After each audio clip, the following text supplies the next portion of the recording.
Hi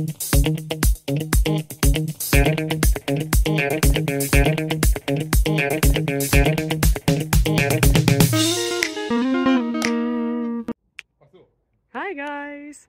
Today is sports day and it's time to do something for our bodies and for our mind. So how about we start with the mind and look at a question together? Sound good? Let's go!